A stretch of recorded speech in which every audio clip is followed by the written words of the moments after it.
Hey, welcome back, everybody, to another Toolbox Extra on the Educational 80 podcast. We're going to be right back with this week's guest, but as always, we're going to give a shout out to our sponsors.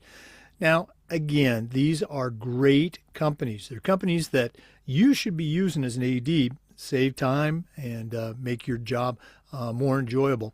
So I want you to take 3 minutes, listen to these shout outs, then listen to our Toolbox Extra guest, and then go and visit these sponsors. I'm telling you, you're going to be glad you did. Here we go. We want to say thanks to Sideline Interactive, indoor score tables and video boards. Go to sidelineinteractive.com. You can schedule a live web demo to see their products in action. You probably heard me say one of the best equipment purchases I ever made in my career was our Sideline Interactive indoor score table. Of course, we use it for home games, but we also use it for pep rallies, for signing ceremonies. Their products are tremendously versatile and their customer service just outstanding. Go to sidelineinteractive.com. Schedule that live web demo today. We also want to thank Huddle. As a football coach, I used Huddle for years, but when I became an athletic director, I made sure that our school was a Huddle school. And our coaches, all of our coaches, just love the platform. Our student athletes love the videos, and our parents love the streaming, but there's a whole lot more.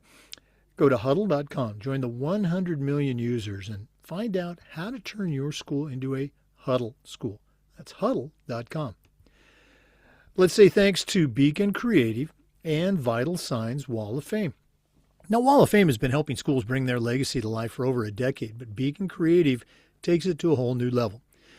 Beacon Creative is a content creation service, and they're going to take your stories, your history, your student athletes' accomplishments, and come up with compelling narratives that you can then post on your school's social media platform, maybe using a Wall of Fame video board. You really got to see it to believe it. I want you to email John Townsend, and you can do that at John, John, at beaconwalloffame.com. Beacon Creative and Vital Signs Wall of Fame. It's a winning team. Let's also say thanks to our good friends at Home Campus. Scheduling, rosters, results, facilities, and a lot more. Home Campus does all of these things better and faster than the other platforms. Did I mention athletic clearance and eligibility? That is a game changer. Go to homecampus.com to find out all the things that they can do for you. And don't forget to mention the podcast. We want to say thanks to Gipper for their support. Go to Gipper.com and let their team help you become a social media marketing genius.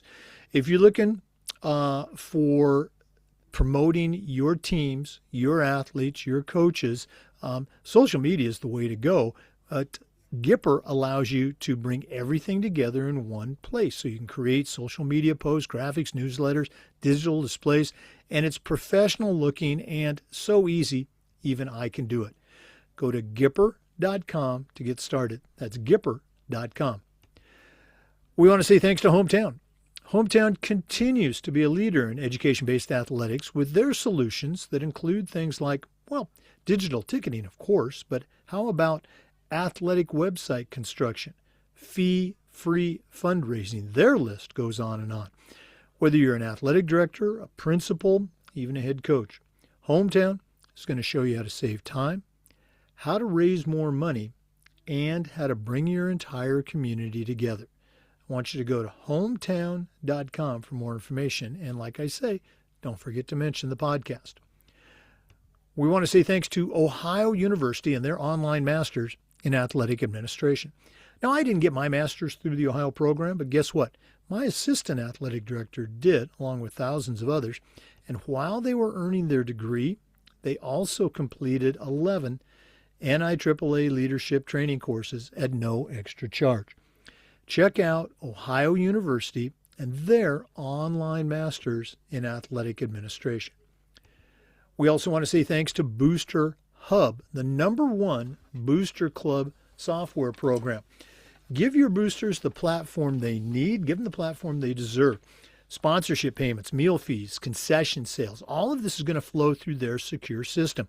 Volunteer signups, volunteer changes. Nothing falls through the cracks and your booster community stays engaged. Booster Hub also handles communication, online spiritware sales. It gives your boosters more time to support you as fans. And isn't that what you want? Go to boosterhub.com for more information. That's boosterhub.com. And we want to say thanks to Athletic Surveys. At my school, we use surveys for everyone, for coaches, for our student athletes, even for our parents. And the information that came back on these surveys almost always over the top positive, and it'll be the same for you. We also got to hear from our squeaky wheel parents, but the surveys allowed us to find out their concerns, usually address them before they turned into something big. But having all that positive data, incredibly valuable, especially when you're visiting with a frustrated parent or maybe your principal, sometimes even your school board. Go to athleticsurveys.com. They're going to create a custom survey that lets you take the pulse of everybody in your program. That's athleticsurveys.com. And as always, don't forget to mention you heard about it on the Educational AD Podcast.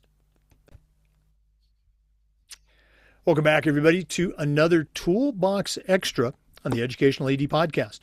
Longtime listeners of the podcast will certainly recognize today's guest, Morgan Sullivan. If not, I want you to go back to Spotify, check our archives, episode number 431. Take a listen to it. Morgan was also on a Toolbox Extra a while back. Morgan's a registered middle school athletic administrator, soon to be a CAA, and he's the director of athletics at West Liberty Salem High School, and that's in Ohio. Has a tremendous background. I'm going to start off by saying thank you for your service. You're going to get into that a little bit with our listeners. But Morgan Sullivan, welcome back to the Educational AD Podcast. Yeah, thanks, Jake. It's an honor to be back here. Okay. Always enjoy our chats. You and I were talking before we hit the record button, and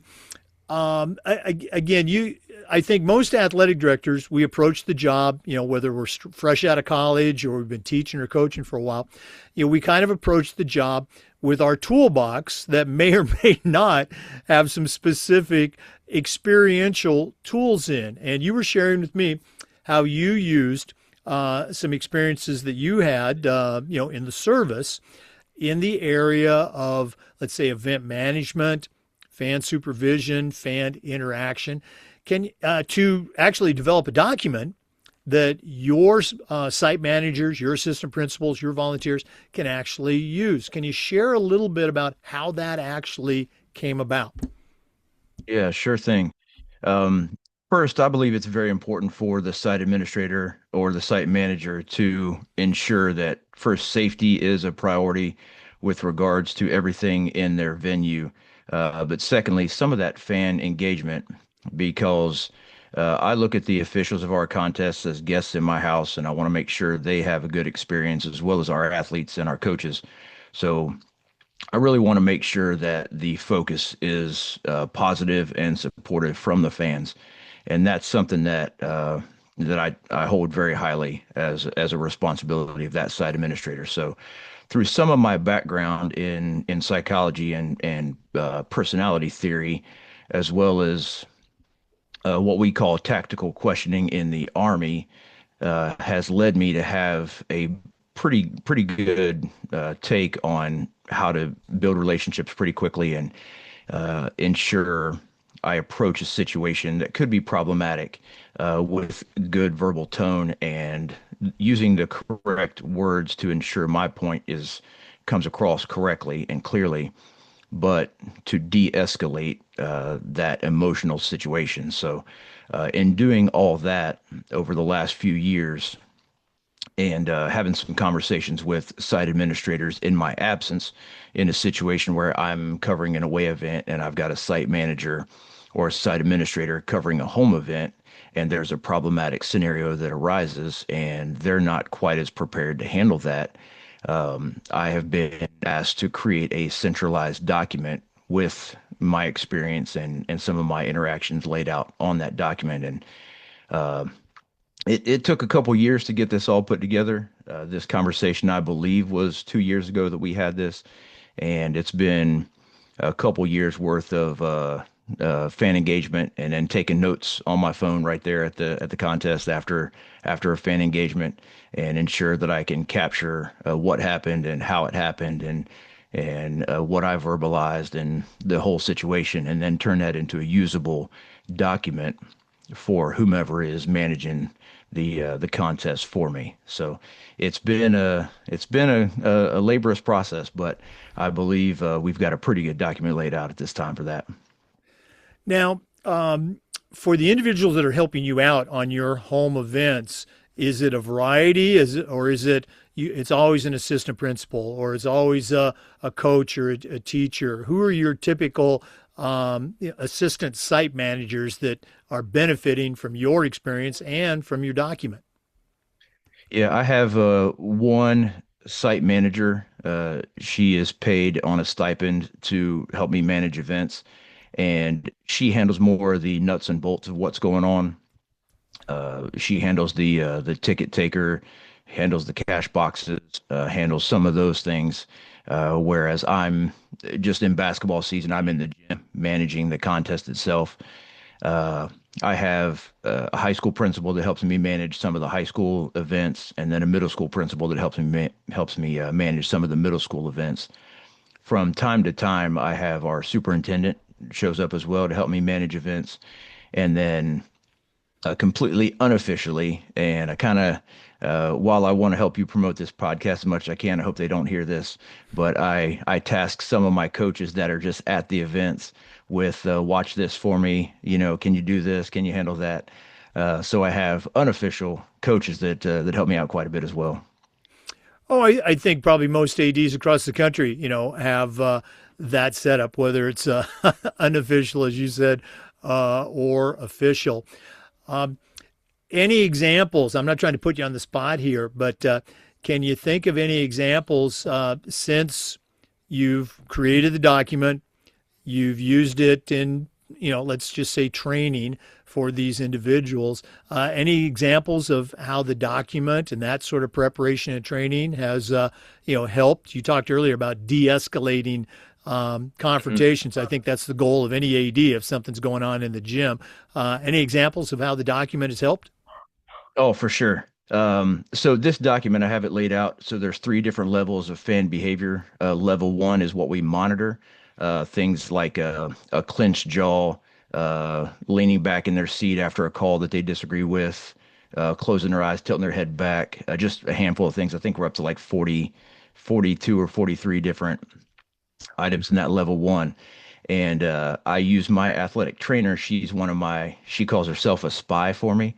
So she's in a different section of the gym than I am. So if she sees or hears some of these level one behaviors, I'll get a text like, "Hey, here's a guy that's been clapping his hands pretty hard after number 13 got a foul call, or this gentleman that moved down to a different seat so he could get a little louder uh, screaming point in the gym or that sort of thing."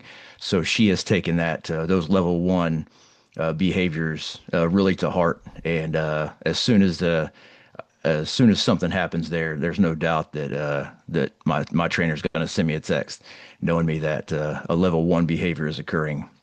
And with the level one behaviors, that's what we monitor. Those are not intervening behaviors. We monitor that individual for future down the road later in the game situations. As those level one behaviors are cumulative, they end up adding up and eventually turning into a level two behavior, which level two behavior is not to the point of ejection just yet, but level two is intervention.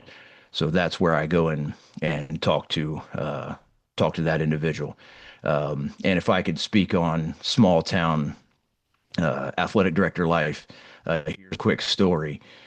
There was a gentleman about a month back that stood up and jumped straight to a level two behavior. No level one indications to this point. I believe it was 3 or 4 minutes into the game. He stood up, held out his glasses to the official, said, "Hey, do you need these?"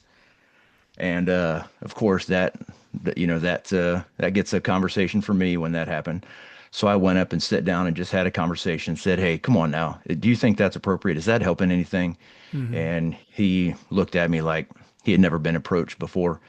And I said, is that helping at all? And I knew the gentleman. I knew his granddaughter was on the girls basketball team, and I used her name and I said, do you think that's going to help her at all? And he just kind of shook his head. I said, I want you to have a good night. I want us to have a good night. I want the Tigers to have a good night. Can you help us do that? And he just kind of nodded, and I walked away. The girl that his granddaughter is dating my son. So, so that's small town athletic director life if I've ever seen a story on it. Oh no! I mean, and again, that's not atypical for I'm sure many of our listeners, having that type of relationship, or knowing your fans, knowing your stakeholders Yeah. to that degree. Um, I was just at a clinic this weekend, and some of the discussions end up almost becoming roundtables, and um, I use a very similar approach that, with an irate parent, just going up to them and saying, hey, I really need your help, or I really need a favor. Just, kind of, please, pleading with them to a degree. And almost always oh, gee, what can I do for you? And I follow it up with, I need you to settle down a little bit. People are watching you and they're going to take their lead. Can you please settle down? Instead of me, what I want to do is saying, look, knucklehead, shut up, sit down, and enjoy the Yeah. game. Approaching it from that, de-escalating, Yeah. approach. So you're absolutely right. Okay. Yeah, I believe nobody shows up to the gym with the intent of chewing out the officials. But our emotions get the best of us sometimes, and I try to bring them back to, I don't want you to lose that emotional support for our players, but I want it to come out the right way. Yeah. Oh, no question. Now, again, you and I were talking earlier. Guess what? The NIAAA has a couple of leadership training courses. One dealing with challenging people, the other one, event management and safety. And you're doing some proactive work for getting more involved with your state association and the NIAAA. Can you share some of the things that you're doing on your journey with NIAAA? Yeah, for sure. First, I believe the NIAAA is a fantastic organization. It's been unbelievably helpful for me early in my athletic director life, showing me the right way to be an athletic director and guiding me along this journey. And not that I'm done chasing those LTI courses and learning more, but if I can give back and help, I always want to do that. That's actually what first got me into coaching and then led to this life. So I'm hoping down the road a year or two that I can join the national faculty on LTC 631, the event management course. And I want to get involved in my state organization here, the OIAAA, whether they need me to conduct some workshops or teach LTI courses or whatever. However I can help, I want to be involved. In order to instruct LTI courses, you have to take LTC 790. That's basically the instructor course that certifies you to instruct the course, and then whatever course you want to teach, you have to have taken that course as well. So I've taken 631, fantastic course. Anybody out there that hasn't taken it, take it. It's at the core of our responsibilities as athletic administrators, managing contests, and this will give some great tips and great ideas for how to manage that course. So in order to do that, additionally, I have to get my CAA, and I'm signed up to take that in April. So as long as I can pass a test and get 790 completed, I'm on my route to starting to get more involved in the OIAAA and the NIAAA and give back as much as I can. Yeah, we always encourage athletic directors, when they're, I guess that first step is attending their first national conference. But when you do, there's always that survey about, did you enjoy this and what workshops did you go to? And also, would you like to get involved? Would you like to serve on a committee and other things? And we encourage them very strongly to check that. Yes, I would like to get involved. I would like to, be a part of a committee. I would like to join the national faculty on a particular course. you've actually taken the steps to reach out to members of that particular course. I mean, how did you do that? What was your process for connecting with them? So prior to taking that course at the last NADC down in Tampa, I just went into the classroom a little bit early and sat in there and was actually knocking out a little bit of work. We were having some bad weather here in Ohio, so I was canceling a couple of games while I was sitting down there at the in the classroom, and Mr. Jay Hammis and Mr. Gary Stevens came into the classroom and started setting up. So I helped as much as I could. They knew what they were doing, so I really tried just to not get in their way. But knowing the experience that those two gentlemen have and the roles that they played in the NIAAA and their state organizations and in the lives of hundreds and hundreds of young athletic directors, I tried to pick on some of their experience and ask some questions. And both of them were extremely helpful, very forthcoming with any information that could be beneficial to myself as a young athletic administrator. And through the conversation, I learned some of the process of becoming a national faculty member, and more about just in that general conversation was basically gave me a pathway to becoming a state instructor, workshops and LTI courses, and the national faculty as well. And through a couple subsequent email conversations with those individuals, they basically gave me the framework to get involved and to become more a deeper member of the OIAAA and the NIAAA, and laid out the framework to become national faculty a few years down the road, and I turned that into a checklist. So I'm working on that now. Well, as you continue with your journey, we're gonna have to follow up with you and see what's going on. Um, since we are recording this, very close to our air date, for listeners, you're going to be listening to this quite quickly. We're making the transition in most states from winter into spring. Now, weather's always a concern. Here in Florida, it's 75 degrees, and you were mentioning you've got snow on the ground in Ohio. We're offering the same sports. What are some things that you do at your school during that early spring sports season where sometimes the weather isn't cooperating? Yeah. Took advantage of this past week where it was a heat wave here up in the 50s, and went out and checked all the scoreboards, make sure all the bulbs were still shining right, make sure all the connections were up to speed. Checked the field, cleaned out some things, cleaned out some dugouts. Somehow, one of our softball dugouts turned into a soccer storage facility. So I got that stuff put away. With coaching education, with every new season comes requirements for coaching education, and for athlete